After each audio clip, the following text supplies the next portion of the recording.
नमस्कार। चलिए आज एक सफर पर चलते हैं।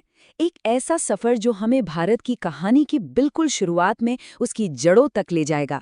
और जानते हैं, हर बड़ी कहानी की तरह इसकी शुरुआत भी वहीं से होती है जहां वो घटती है, मतलब भारत की जमीन से। तो यहाँ एक सवाल उठता है, किसी भी देश की कहानी असल में शुरू कहाँ से होती है? क्या ये बड़े बड़े राजाओं, उनकी लड़ाइयों और उनके महलों से शुरू होती है, या फिर कहानी की जड़ें कहीं और ज्यादा गहरी होती हैं? चलिए इसी गुत्थी को सुलझाते हैं। इसका जवाब ना सुनने में बहुत आसान है, पर उतना ही गहरा भी। कहानी शुरू होती है उसकी जमीन से। जी हाँ, किसी भी सभ्यता का जो पूरा ताना बाना है, उसे बुनने वाला कोई और नहीं बल्कि वहाँ का भूगोल ही होता है।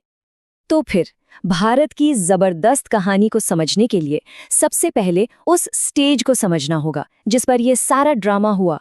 तो चलिए नजर डालते हैं भारत के विशाल भौगोलिक कैनवस पर।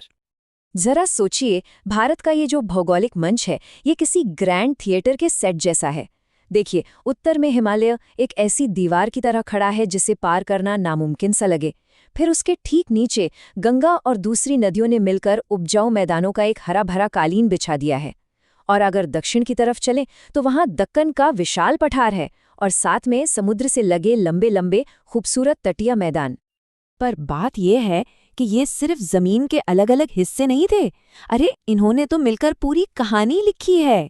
हिमालय के वो दर्रे, वो सिर्फ रास्ते नहीं थे, वो तो एक तरह से गेटवे थे जहां से नए लोग, नए विचार और हाँ, आक्रमणकारी भी आए। वो जो उपजाऊ मैदान थे ना, उन्हीं की दौलत ने हड़प्पा जैसी महान सभ्यताओं और मगध जैसे ताकतवर साम्राज्यों को जन्म दिया। और वो तटीय बंदरगाह, वो तो ट्रेड के हब बन गए जिन्होंने भारत को पूरी दुनिया से जोड़ दिया। मतलब साफ है, भूगोल यहाँ सिर्फ एक बैकग्राउंड नहीं था, वो तो खुद इतिहास लिख रहा था। तो ठीक है, स्टेज तो सेट हो गया। अब वक्त है उन पहले किरदारों से मिलने का जो इस स्टेज पर आए। हम बात कर रहे हैं एक ऐसे जमाने की जिसकी कोई लिखी हुई कहानी मौजूद ही नहीं है। हम बात कर रहे हैं प्रागैतिहासिक काल की। प्रागैतिहासिक काल, इसका सीधा सा मतलब है लिखने की कला ईजाद होने से भी पहले का समय।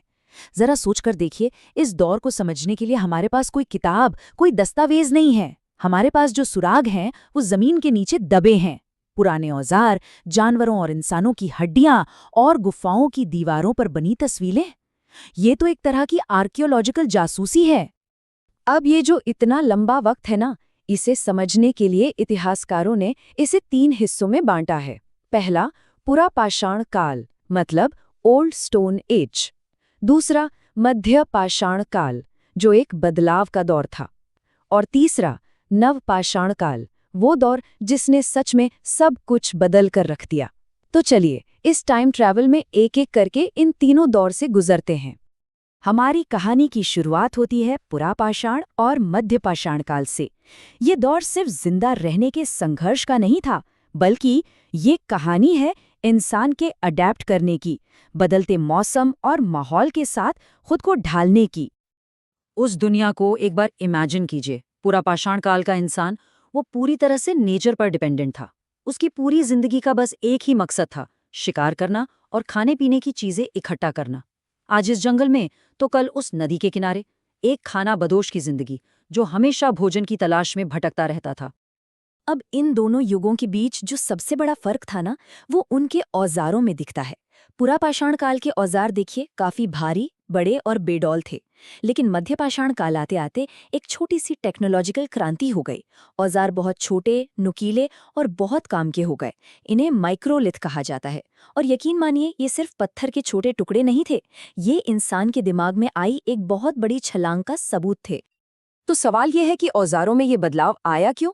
क्योंकि दुनिया बदल रही थी, क्लाइमेट गर्म हो रहा था और वो जो बड़े बड़े विशालकाय जानवर थे वो धीरे धीरे खत्म हो रहे थे। तो मध्यपाषाण काल के इंसान को अडेप्ट करना पड़ा। उसने इन नए छोटे औजारों से छोटे और तेज जानवरों का शिकार करना सीखा, मछली पकड़ना शुरू किया, औरतों और जानवरों को पालतू बनाने की शुरुआत भी कर दी। जिंदगी अभी भी खाना बदोश वाली ही थी, लेकिन अब वो पहले से कई ज्यादा स्मार्ट और अडेप्टेबल हो चुका था। और फिर आया नवपाषाण काल। ये कोई छोटा मोटा बदलाव नहीं था, ये एक पूरी की पूरी क्रांति थी। एक ऐसा मोड़ जिसने इंसानी कहानी को हमेशा हमेशा के लिए बदल दिया। नवपाषाण क्रांति, ये नाम है उस जबरदस्त बदलाव का जब इंसान ने पहली बार कुदरत पर निर्भर रहने के बजाय उसे कंट्रोल करना सीखा। भटकना छोड़कर उसने एक जगह बसना और खेती करना शुरू किया। शायद ये पूरी इंसानी कहानी का सबसे जरूरी, सबसे बड़ा टर्निंग पॉइंट था। अब ये जो क्रांति थी ना, ये 4 बड़े कदमों से आई और चारों एक दूसरे से जुड़े हुए थे। पहला और सबसे बड़ा कदम खेती की शुरुआत, यानी अब खाना ढूंढना नहीं, उगाना था। दूसरा पशुपालन, अब जानवर सिर्फ शिकार नहीं बल्कि साथी और काम में मददगार भी थे। तीसरा, पहले से कहीं बेहतर पॉलिश किए हुए औजार जिनसे खेती करना आसान हो गया। और चौथा, मिट्टी के बर्तनों का बनना ताकि उगाए हुए अनाज को स्टोर किया जा सके। देख रहे हैं कैसे ये चारों चीजें मिलकर एक नई दुनिया की नींव रख रही थी। और इसका नतीजा क्या हुआ? अरे सब कुछ बदल गया। इतिहास में पहली बार इंसान एक जगह पर टिककर घर बनाकर रह सकता था और यहीं से जन्म हुआ गांवों का। और जाहिर है जब खाने की टेंशन कम हुई तो आबादी तेजी से बढ़ी। हम आज जिस दुनिया में रहते हैं उसकी बुनियाद असल में यहीं रखी गई थी। और सुनिए, ये सिर्फ कोई हवाई कहानी नहीं है। इस क्रांति के पक्के सबूत हमें पूरे भारतीय उपमहाद्वीप में खुदाई में मिले हैं। बलूचिस्तान में मेहरगढ़ से लेकर कश्मीर में बुरजोम तक और भी कई जगह हैं। ये जो पुरानी बस्तियां मिली हैं, ये उस नए जमाने की जीती जागती गवाह हैं। तो हमारे इन पुरखों ने अपने पीछे क्या छोड़ा? सिर्फ टूटे फूटे औजार और दबे हुए गांव? नहीं, उन्होंने कुछ और भी छोड़ा। अपनी कला, अपनी सोच, अपनी आत्मा की पहली झलक। सवाल ये है कि क्या हम उसे आज पढ़ सकते हैं? इसके लिए हमें चलना होगा मध्य प्रदेश की भीमबेटका गुफाओं में। यहाँ की चट्टानों पर, दीवारों पर ऐसा लगता है जैसे वक्त हजारों सालों से थम गया है। ये जो पेंटिंग्स हैं, ये सिर्फ तस्वीरें नहीं हैं, ये उस जमाने के इंसान के दिमाग में झांकने के लिए खिड़की है, एक टाइम मशीन है। इन तस्वीरों में शिकार के सीन सबसे ज्यादा दिखते हैं। ये हमें साफ साफ बताते हैं कि उस दौर के लोगों की जिंदगी कैसी थी, उनका समाज कैसा था। ये सिर्फ आर्ट नहीं है, ये उनकी कहानी है। वो हमें बता रहे थे कि वो क्या करते थे, कैसे रहते थे, उनके लिए क्या जरूरी था।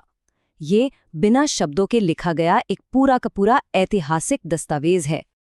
तो आखिर में ये सवाल हमारे सामने खड़ा होता है, हजारों साल पहले चट्टानों पर बनाई गई ये कला आज हमें हमारी अपनी कहानी के बारे में क्या सिखाती है? शायद ये हमें याद दिलाती है कि हमारी जड़ें कितनी गहरी हैं और हम सब उसी एक लंबी, कभी न टूटने वाली इंसानी कहानी का हिस्सा है जिसकी शुरुआत इसी जमीन पर हुई थी।